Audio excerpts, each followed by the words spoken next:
ከቅርብ ጊዜ ወዲህ ስማቸው በመደበኛው ሚዲያና በማህበራዊ ሚዲያ ገዝፈው ከወጡ ባለሀብቶች መካከል በቅጽል ስሟ በረከት ገበሬዋ፣ ሙሉ ስሟ ደግሞ በረከት ወርቁ አደራ በመባል የምትታወቀው ግለሰብ ትገኝበታለች። ግለሰቧ ጠቅላይ ሚኒስትር አብይ አህመድን አስመልክቶ ከጥቂት ወራት በፊት እኔን ሁሌ የሚያስጨንቀኝ የሚያሳስበኝ ነገር ጠቅላይ ሚኒስትር አብይ አህመድ ደከመኝ፣ በቃኝ፣ ትንሽ ልረፍ፣ እስቲ እንደ አባት ወደ ልጆቼ ቤተሰቤ ልመለስ ቢል ምን ይውጠናል? ማን ነው እሱን የሚተካው? ማን ነው ይሄን ሁሉ ጥንቅጡ የወጣ ፖለቲካ የሚያቻችለው? ማን ነው? እግዚአብሔር ለኢትዮጵያ ሲል ከእኔ እድሜ ቀንሶ ይስጥህ በሚል ንግግሯ የብዙዎች መነጋገሪያ ሆና ነበር። በረከት በእርሻ ስራ ላይ የተሰማራች የብርታት ተምሳሌት የሆነች የኢትዮጵያ ሴት ባለሀብቶች ተምሳሌትና የስራ እድል ፈጣሪ ተደርጋ በብዙዎች ዘንድ ትወሰድ ስለነበር የመታሰሯ ዜና ከ3 ሳምንት በፊት ይፋ ሲሆን ብዙዎችን አስገርሞም ነበር። እስሩ ይፋ በሆነበት ቅጽበት አንዳንዶች በረከት ገበሬዋ እስር ቤት የገቡት በሹፌሯ ምክንያት በተፈጠረ ቀላል ችግር ነው፣ በቅርቡ ትፈታለች የሚል ማረጋጊያ የሚመስል መረጃ ማህበራዊ ሚዲያ ላይ በስፋት ሲለቀቁ ተስተውለው ነበር። ጉዳዩ ከሹፌርም ሆነ ከሌላ አካል ጋር የተገናኘ ሳይሆን ግለሰቧ በከባድ ዓመታት በፈጀና ረጅም ሰንሰለት ባለው የማጭበርበር ድርጊት ላይ ተሳትፋለች በሚል ተጠርጥራ መሆኑን አረጋግጧል። ዋናው ጉዳይ የግብርና ምርቶችን የሚያመርተውና የሚያከፋፍለው ድርጅቷ ውስጥ ለበርካታ ሺህ ሰው በረከት ገበሬዋ የሸጠችው ሼር እንደሆነ ሚዲያችን ከመንግስትና ጉዳዩን ከሚያውቁ ሌሎች የመረጃ ምንጮቹ አረጋግጧል። በመጀመሪያ 45 ሰዎች ገደማ ከፍተኛ መጠን ያለው ብር ይዛ ተሰወረችብን በሚል የተጀመረ ምርመራ ነበር። በኋላ ሲጣራ ለማየት እንደተቻለው በሼር ሽያጭ ዙሪያ የወጡ ደንቦችን በመተላለፍ ጭምር 2 የሽርክና ውሎችን በማዘጋጀት ስትሸጥ ተገኝታለች የሚሉት የመንግስት ምንጫችን ናቸው። በዚህም መሰረት በመጀመሪያው ምድብ 1 ሚሊዮን ብር፣ በሁለተኛው ምድብ 500 ሺህ ብር ሼር በስፋት ሲሸጥ መቆየቱ ታውቋል። 45 ሰዎች የመጀመሪያዎቹ ሆኑ እንጂ ምናልባትም በመቶዎችና በሺዎች የሚቆጠሩ ግለሰቦች የድርጊቱ ሰለባ ሳይሆኑ እንዳልቀረ መረጃዎች ያሳያሉ። ይህም ከበርካታ 100 ሚሊዮኖች እስከ ቢሊዮኖች በዚህ መልኩ በግለሰቧ ሳይሰበሰብ እንዳልቀረ ተገምቷል። ስራው እንደ ፒራሚድ ስኬም ቀድመው ሼር የገዙ ሰዎች ሌሎች ሰዎችን እንዲያመጡ የማድረግ አካሄድ እንደነበረው አንድ ጉዳዩን በቅርበት የተከታተሉ የመረጃ ምንጭ ያስረዳሉ።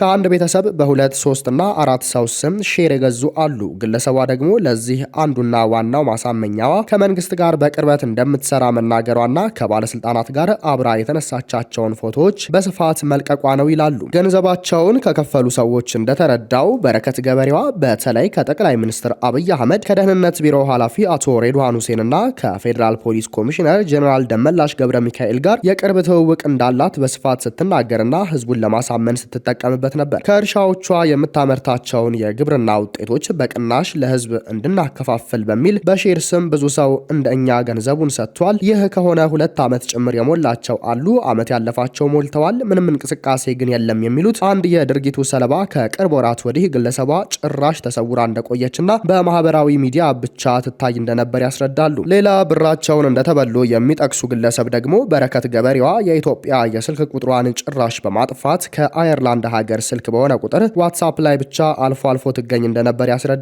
በዚህ ድርጊት ተማለው ገንዘባቸውን በብዛት የሰጡት ሴቶች እንደሆኑ የሚናገሩት ሌላኛዋ ምንጫችን ግለሰቧ የከፍተኛ ባለስልጣናትን ስም ደጋግማ በመጥራት ሼር ገዢዎች ጥያቄ እንዳያነሱ ታደርግ እንደነበር ያስረዳሉ። ከባለስልጣናት ጋር ግንኙነትና ቅርበት አለኝ የሚለው የተጠቀመችው ለሼር ሽያጭ ብቻ ሳይሆን ከማንኛውም ሰው ጋር አለመግባባት ውስጥ ስትገባ ጭምር ነበር። ባለስልጣናት የእሷን ማስፈራሪያ ነበሩ የሚሉት የመንግስት መረጃ ምንጩም በዚህ ሁኔታ በርካታ ሌሎች ያልተደረሰባቸው ጉዳዮችም አሁን ወደፊት እየመጡ መሆኑን ለሚዲያችን ነግረውናል። ለምሳሌ በኦሮሚያና በአፋር ክልል በኢንቨስትመንት ስም የወሰደቻቸው ትላልቅ ስፋት ያላቸው መሬቶች ጭምር በሽያጭና በማይታወቁ ውሎች ስማቸው ከበረከት ገበሬዋ ወደ ሌሎች ሲተላለፍ እንደነበር መረጃዎች ለሚዲያዎች ደርሰዋል። በረከት ገበሬዋ የዛሬ 2 ዓመት የጠቅላይ ሚኒስትር አብይ አህመድን የመደመር ትውልድ መጽሐፍን በ50 ሺህ ዩሮ ገዝታ ነበር። እንደዚህ አይነት ድርጊቶች በተለይ የሚፈጸሙ ወንጀሎችን ለመሸፈን ሲውሉ ይስተዋላል የሚሉት ምንጮች በቅርቡ የኬና ሆቴል ባለቤትም በተመሳሳይ በቁጥጥር ስር መዋላቸውን አስታውሰዋል በማለት ያስነበበን መሰረት ሚዲያ ነው። የአማራ ብሔራዊ ክልላዊ መንግስት ከአማራ ፋኖ ህዝባዊ ድርጅት ጋር ዘላቂ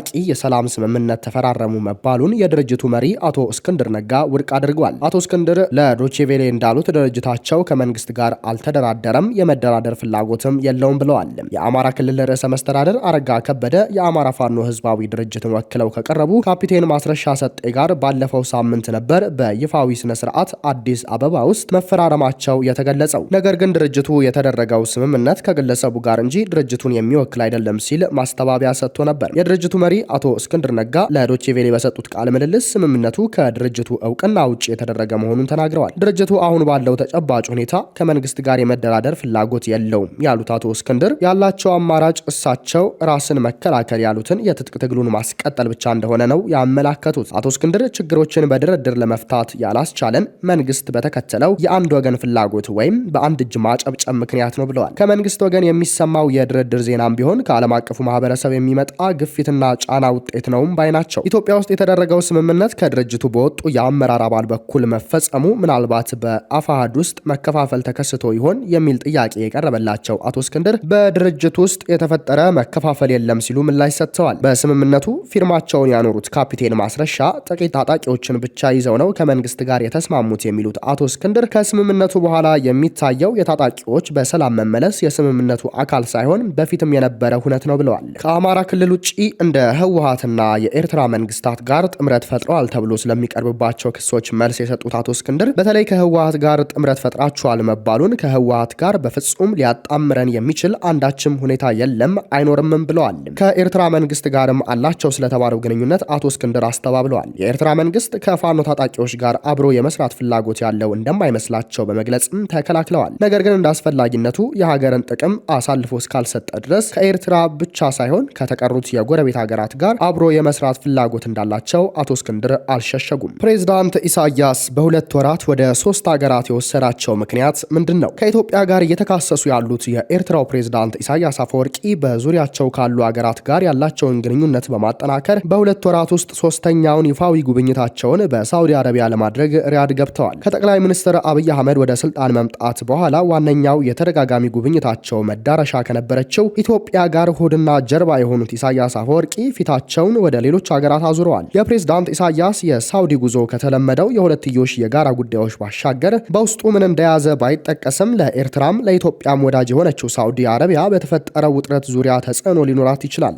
በአውሮፓውያኑ 2018 በኢሳያስና በአብይ አህመድ መካከል በሳውዲ አማካኝነት የተፈረመውን ስምምነት የሚያስታውሱት የአፍሪካ ቀንድ ጉዳዮች ተንታኙ አብዱራህማን ሰኢድ አቡ ሐሺም ግምታቸውን ያስቀምጣሉ። ከፕሬዝዳንት ኢሳያስ ጉብኝት ጋር ሳውዲ የተበላሸውን የኢትዮጵያና የኤርትራ ግንኙነትን ለማሻሻል ከዚህ በፊት የተፈረመው ግንኙነት የሚያንሰራራበት እድል የሚኖር ከሆነ ሊመለከቱ ይችላሉ ይላሉ። በትግራይ በተካሄደው ጦርነት ውስጥ የኢትዮጵያ መንግስትን ደግፈው ሰራዊታቸውን አሰማርተው የነበሩት ኢሳያስ ጦርነቱን ካስቆመው የፕሪቶሪያ ስምምነት በኋላ ከጠቅላይ ሚኒስትር አብይ ጋር የነበራቸው ጠንካራ ወዳጅነት አብቅቷል። በተለይ ጠቅላይ ሚኒስትሩ የኢትዮጵያን የባህር በር የማግኘት ጥያቄን አጥብቀው ማንሳታቸውን በኤርትራ በኩል ስጋት ከመፍጠሩ ባሻገር በሁለቱ ሀገራት መካከል ዳግም ጦርነት ሊቀሰቀስ ይችላል የሚል ስጋት ፈጥሯል። በአካባቢው ያላቸውን ተጽዕኖ ለማጠናከር ከተለያዩ ሀገራትና ወገኖች ጋር ትብብራቸውን እያጠናከሩ ያሉት ሳውዲ አረቢያና የተባበሩት አረብ ኤሚሬቶች ፉክክር ለፕሬዝዳንት ኢሳያስ የሪያድ ጉብኝት ምክንያት ሊሆን እንደሚችልም አብዱራህማን ይናገራሉ። ፕሬዝዳንት ኢሳያስ ባለፉት ጥቂት ወራት ከየመን ውጭ ባሉት ዋነኛ የቀይ ባህር ተጎራባች ሀገራት ያደረጓቸውንና እያደረጉት ያለውን ጉብኝት የኢትዮጵያ የባህር በር ፍላጎት እየተጠናከረ መምጣት ምክንያት ነው የሚሉት የአፍሪካ ቀንድ ተንታኙ ይህን ሁኔታ ለቀጠናው አስጊ ሁኔታ በመፍጠሩ ለመነጋገርም ሊሆን ይችላል ሲሉ ይገምታሉ። በኤርትራና በኢትዮጵያ መካከል ያለው ውጥረት ከዛሬ ነገ ሊፈነዳ ይችላል የሚል የጦርነት ስጋት ተፈጥሯል።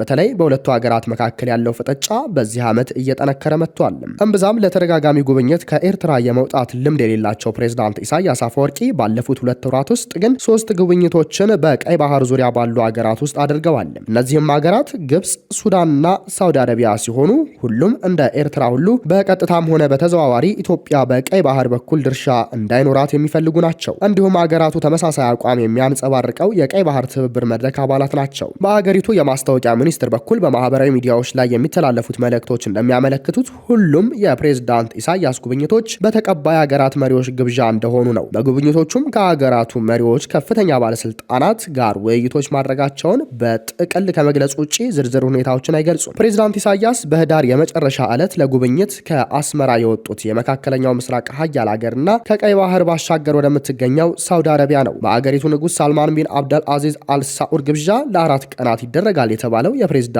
የስራ ጉብኝት በሁለቱ ሀገራት ከፍተኛ ባለስልጣናት መካከል በሁለትዮሽ እንዲሁም የጋራ በሆኑ በቀጠናዊና በዓለም አቀፋዊ ጉዳዮች ላይ ውይይት እንደሚደረግ ተገልጿል። በተጨማሪም ፕሬዝዳንት ኢሳያስና ልዑካቸው ሀያሉን የሳውዲ ልዑል አልጋ ወራሽና ጠቅላይ ሚኒስትር የሆኑትን ሞሐመድ ቢን ሰልማንና ከፍተኛ የአገሪቱን ባለስልጣናትን በቆይታቸው ወቅት እንደሚያገኙ ይጠበቃል። በቅርቡ የወጡ ሪፖርቶች ሳውዲ አረቢያ ኢትዮጵያ የይገባኛል ጥያቄ ባነሳችበት በአሰብ ወደብ ላይ ኢንቨስት እንድታደርግ ኤርትራ ጥያቄ ማቅረቧን ሲያመለክቱ ነበር። ምጣኔ ሀብቷን ከነዳጅ ጥገኝነት ለማላቀቅ የተለያዩ እቅዶችን ይዛ እየሰራች ካለችው ሳውዲ በኩልም በአፍሪካና በቀይ ባህር ላይ ያላትን የምጣኔ ሀብት ተጽዕኖ ለማስፋት በአሰብ ላይ ፍላጎት እንዳላት ይነገራል። ምናልባትም በዚህ የፕሬዝዳንት ኢሳያስ ጉብኝት ወቅት በሁለቱ ሀገራት በኩል በአሰብ ላይ ያለውን እቅድ በተመለከተ ውይይትና ስምምነት ሊፈረም ይችላል። በዚህ ደግሞ በኢትዮጵያ በኩል በጥብቅ እየተራመደ ካለው የባህር በር የማግኘት ፍላጎት ጋር በተያያዘ ከተነሳው ውዝግብ ውስጥ ሳውዲ አረቢያ ልትገባ ትችላለች። ፕሬዝዳንት ኢሳያስ በህዳር 20 ቀን 2018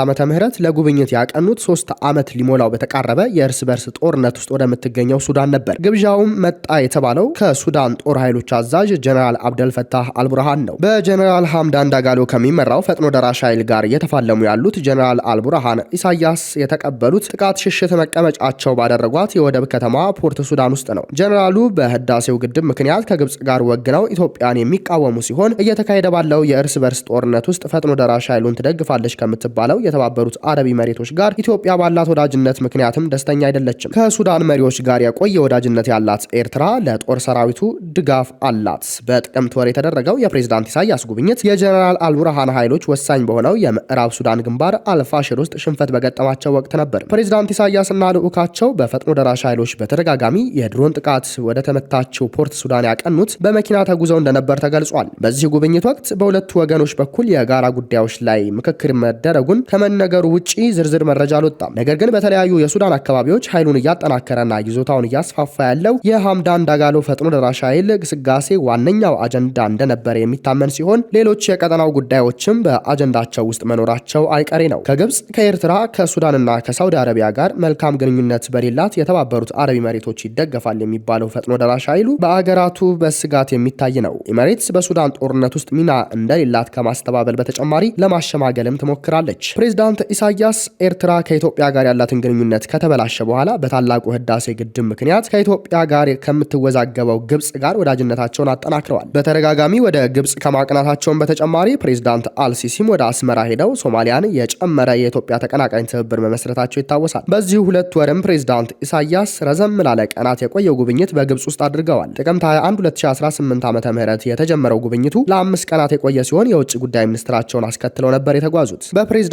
አልሲሲ ግብዣ የተካሄደ ነው በተባለው በዚህ ጉብኝት ላይ ሁለቱ መሪዎች ያላቸውን የሁለትዮሽ ግንኙነት በማጠናከር እንዲሁም በቀጠናዊና ዓለም አቀፋዊ ጉዳዮች ላይ ውይይት ከማድረጋቸው በተጨማሪ ኢሳያስ በግዙፉ የግብጽ ብሔራዊ ሙዚየም ምርቃት ላይ ታድመው ነበር። በጉብኝቱ ማብቂያ ላይ ከፕሬዝዳንት አልሲሲ ጽህፈት ቤት የወጣ መግለጫ ደግሞ በሁለቱ ፕሬዝዳንቶች ውይይት ወቅት ግብጽ የኤርትራ ሉዓላዊነትና የግዛት አንድነት ለመደገፍ ቁርጠኛ መሆኗን በመግለጽ በተዘዋዋሪ የባህር በር ጥያቄ እያነሳች ላለችው ኢትዮጵያ የተላለፈ መልእክት ነው በማለት ያስነበበን ቢቢሲ ነው። ውድ የአርቲኤም ቤተሰቦቻችን ለዕለቱ የነበረን ጥንቅር ይህንን ይመስላል። ሰብስክራይብ በማድረግ ቤተሰብ እንድትሆኑ እየጋበዝን ቸር ተመኘንም።